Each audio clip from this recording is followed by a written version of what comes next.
So everybody who has drywall or sheetrock homes built from the year 2004 to 2006 needs to be looking on the backside of some sheetrock, getting up in the attic or busting a hole in the wall or something, and checking to see where your sheetrock was made. Because this right here is serious. And here's the thing that I'm really getting at. When's enough enough? You know, how far do they have to take it before action is taken? Because I'm sure not only America was sold this sheetrock. Okay, we're not the only people that lives in houses on this planet. Alright? Now I know this video is going to be long, and I'm probably at part 2, but we're going to keep going. And I don't know if I mentioned it in the beginning, but I'll post the raw long footage, just one clip, on the website, which I think I did, so we'll move on from that. But this is just ridiculous. And it goes further saying that there are several ways that homeowners can tell if they have this China drywall installed in their homes. First, a sulfur smell or rotten eggs like when you come in your house. Now, for those of you who smoke and come in your house and you really, you smell the smoke, if it smells a little odd or like an eggish fart type of smokish smell, you might want to check sheetrock. For those of you who don't smoke and you come in your house and you smell that rotten egg, you better check some things out. Alright, or smell that is similar to a smell after lighting a match. There you go. Matches have sulfur on them. Secondly, look at your electrical outlets. If the area around the outlet is black, then you have this China sheetrock. Thirdly, if your air conditioning unit malfunctions and needs to have repairs or be replaced, the gas that is in the air has corroded the copper tubing. Alright, now, that right there is going to absolutely devastate a lot of people's pocketbooks.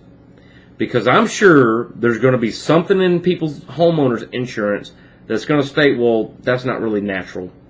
Sorry, can't help you. And just once again, it's like, if things aren't bad enough, with people being so conditioned into thinking everything is so horrible as far as their pocketbook and jobs and money's concerned, well, that's not enough. Now you have to buy new houses altogether. That should boost the economy.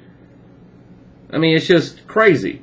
Oh, and by the way, you're going to have to buy all the AC units and all of your appliances all over again. So it's just like starting over again. Yay! When's this bullshit going to stop? When are the superpowers, forget that, when are the government officials, not only here in America, but the United Nations, going to take a stand for what's right, which are the people they serve? And I'm going to speak as far as the United States government is concerned on this next statement, is when is it going to be a government for the people, by the people, of the people, instead of for the people, by the people, of the government, and what we say. What we do goes, and that's the law, that's the end, period, the end. I mean, it's, when's it going to stop? And when is the government going to remember its actual roots to where this is supposed to be a country that takes care of its own, pretty much? And I think we've forgotten that. And this right here, talking about the Chinese recalls and all that, understand something. I have nothing against Chinese people. What I do have against China is whoever's behind this, whoever's responsible for their lack of both interest and concern for life itself. And this right here just goes to prove they don't give a shit. They don't. They don't care about us. So it's not that I'm not going to care about them as a people, but somebody needs to be held accountable for this. I don't care if it's Xing Long Lu, Ching Chang Chong, or whoever the hell else it is out there that's running that country and running these factories. They need to stop. And our governments and the United Nations needs to take a stand and say, look, until you get things settled, until you get things fixed, we're going to sanction and no longer buy products from you until this is fixed now. Because if they don't, and since they haven't, it shows us two things. Fear of China and what China might do as a retaliation. And number two, they just don't care. And they're sitting high on the hog, running these countries, running our country, and it really doesn't concern them because they can just go out and get it new anyway. So if they're affected, so what? They'll go live in a hotel that's not affected until their stuff's replaced. And that's the two reasons why this is not being handled up on, if it's not being handled up on. And if it is, I challenge anybody out there.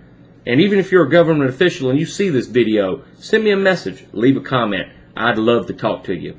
My phone number is available for anybody out there who's a government official that'd like to discuss this situation. All right?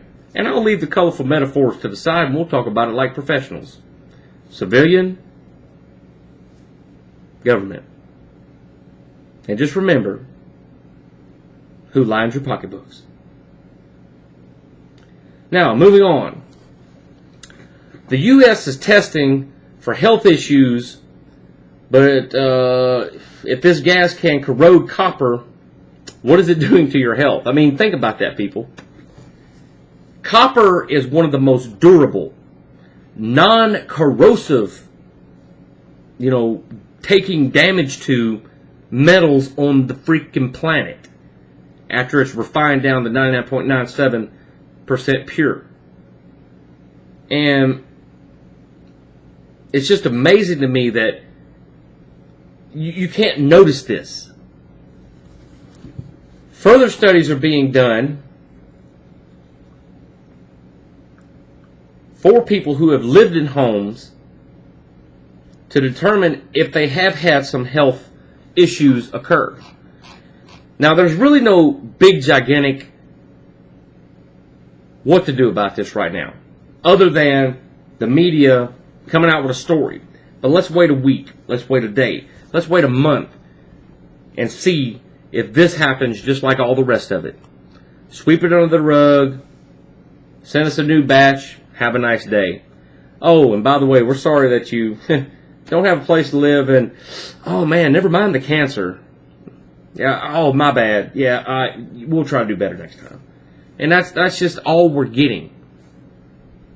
It's a direct slap in the face from the government to the people when shit like this happens. And this isn't a rant. This is a very serious matter. And everybody out there knows whenever craftchest, whenever Dustin goes into serious face mode, it's a serious matter. Because who am I? I'm the man that tells it to you straight. I'm not one of these people like the amazing atheist that comes out here and rants and raves about 100,000 different ways why God doesn't exist and how we're stupid for believing in Him. That in myself, in my thought, in my psyche is stupid for a person to even do that. I mean, you're proving people's points, man. I mean, I don't even want to get in on that.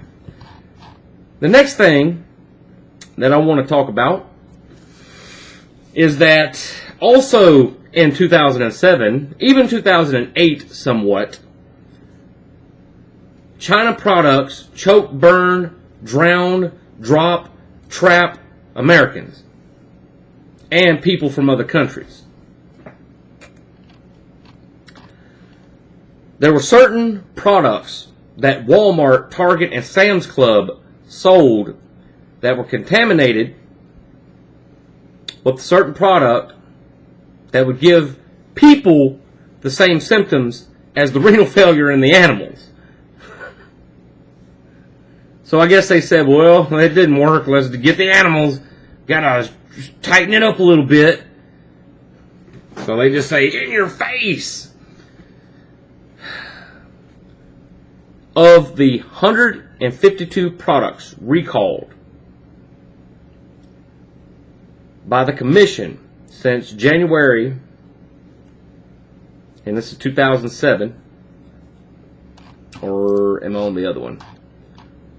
Yeah, since 2007, 104 out of 152 have been products made in China.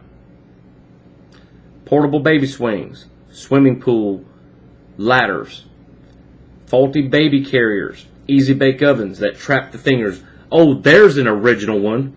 Freaking Chinese finger trap, baby. Anybody for your 2-year-old, your 5, your 10, whatever? Yeah. Nice joke, China. Oscillating tower fans. Exploding air pumps. Bargain priced oil filled electric heaters that will burn down homes.